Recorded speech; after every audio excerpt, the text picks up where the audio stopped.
Salut à tous, ici la TAT et j'espère que vous avez la force. Aujourd'hui je vais vous présenter l'histoire de Dark Malak, aussi connu sous le nom de Alec. C'est parti. Nous ferons le maître des Jedi. Enfin, nous aurons notre revanche. Quelle bonne idée de venir vous joindre à nous. La fête est terminée. Tu étais l'élu, c'était toi. Allez Chico, on fait la gauche. Il faut bien que je vous sorte d'ici. Je te décèderai pas. Non. N'essaie pas. Fais-le. Ou ne le fais pas. Et il n'y a pas d'issue. C'est un piège. Dis à ta sœur que tu verras. Alec, surnommé Squint par ses amis, était un Jedi. Lors de sa formation en tant que Jedi, il se fit de nombreux amis, tels que Revan. Alec suivait Revan partout dans l'ordre Jedi, c'était un petit peu comme son mentor si vous voulez. Et c'est d'ailleurs avec Revan qu'ils commencèrent tous deux la guerre contre les Mandaloriens.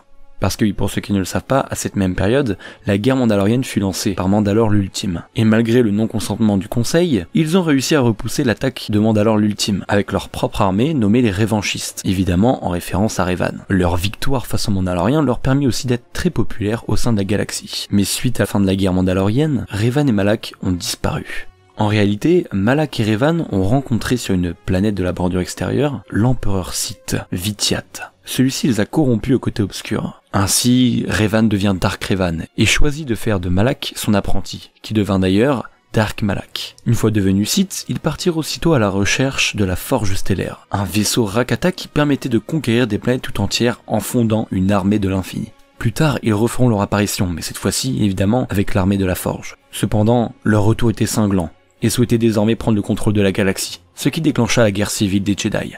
Mais il y avait parmi cela une erreur de calcul. Cette erreur de calcul était la jeune Padawan Jedi Bastila Shan. Elle maîtrisait le pouvoir de la méditation de combat. Ce pouvoir permettait entre autres de faire fonctionner chacun des vaisseaux de sa flotte à un maximum d'efficacité et d'éviter les tirs ennemis. Donc un pouvoir très puissant en effet. Et alors que la flotte de Revan se fit attaquer par les Jedi, Malak y vit l'occasion d'attaquer son maître, qui était alors dans un autre vaisseau, afin de prendre le pouvoir. Cependant, bien que l'attaque fût une réussite, Revan était seulement blessé, et la Jedi Bastila était encore en vie. Malak, pensant avoir tué son maître, devient alors désormais le commandant suprême des Sith. Plus tard, il apprit alors que la jeune femme, Bastila, avait survécu. Il lança alors toutes ses troupes à sa poursuite. Il apprit d'ailleurs qu'elle se trouvait sur Taris, planète qu'il bombarda pour la faire disparaître. Cependant, et encore une fois, elle a su s'échapper au bord de l'Ebon Hawk. Malak envoya tout ce qu'il pouvait pour le mettre hors d'état de nuire. Il envoya notamment Calo Nord, un chasseur de primes, puis son propre apprenti, Dark Bandon. Tous deux ont été tués par les alliés de Shan. Pour vous montrer à quel point Malak était vraiment prêt à tout pour les détruire, il détruit même l'Académie Jedi de Dantooine. Et c'est peu de temps après qu'il finit par les capturer à bord de son vaisseau, le Léviathan.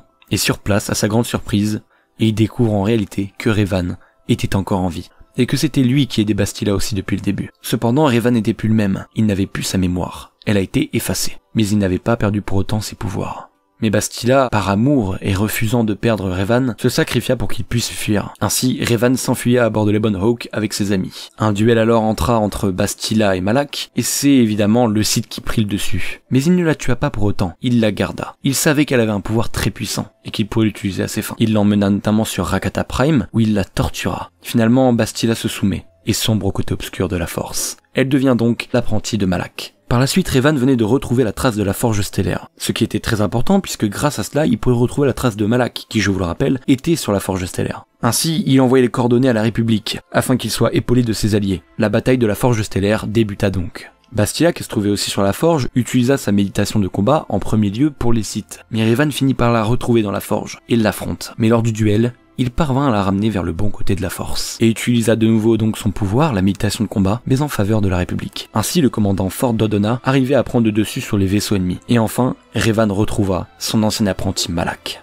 Un duel épique se lança, mais Malak finit par être vaincu par le Jedi.